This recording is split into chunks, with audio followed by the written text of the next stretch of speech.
creative circles, you hear this phrase a lot. There's nothing new under the sun. But within that same area, you also hear this counter phrase, which is be original and be authentic.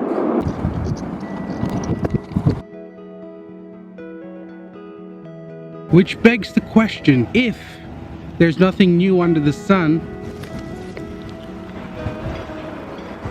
how can we be original and authentic?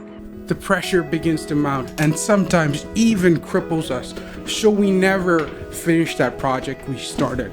We never share that project we always intended to. We never share the work that we've created because of the pressure and the fear of not being authentic or original enough. But there's one major fact that this saying neglects, and that's you. In the history of the world, there has never been another you. You're the only you there is, and there's no one else like you. What's more important is that no one else experiences your specific experiences, your specific family situation, your specific path to creation. Therefore, when you share an experience through your lens, even though it might have similar undertones to someone else, you're the only one who can share it because it's your experience. So when it comes to creating your own art, tap into your superpower, your voice, share your experiences, shape them into your work, and then you'll have an authentic and original perspective on the world because it's yours and nobody else can argue with that. So let me give you an example. My book, What Wondrous Shapes We Are, was shaped by 3 stories from within my family that are interconnected.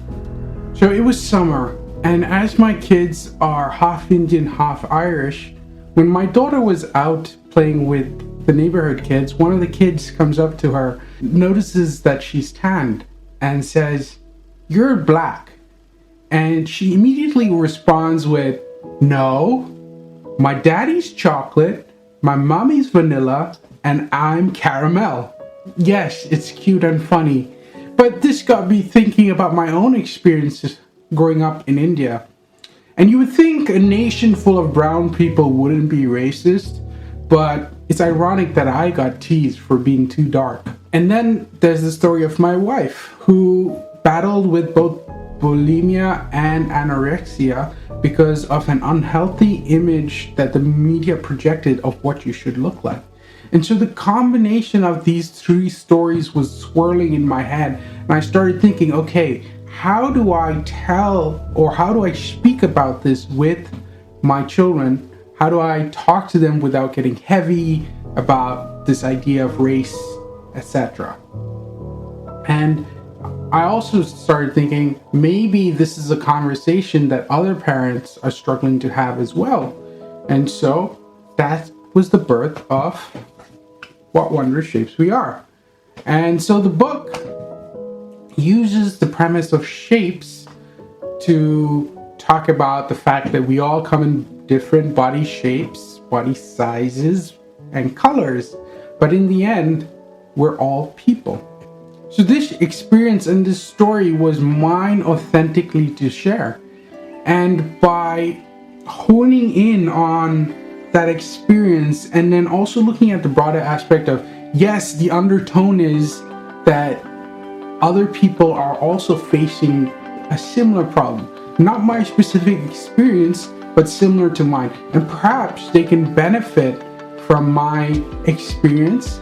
Perhaps they can learn from it. Perhaps they can walk away with a way to have that deeper conversation with their own kids and other adults. So tap into your superpower. Dig into your experiences and use your unique voice to tell your story, to shape your art, to shape your creative endeavors in a way that shares your perspective. And in doing so, you will birth something new into the world, something original, something only you could make, say, or do. And so I am excited to see each one of you tap into your superpower. Be true, be you, stay fruitful.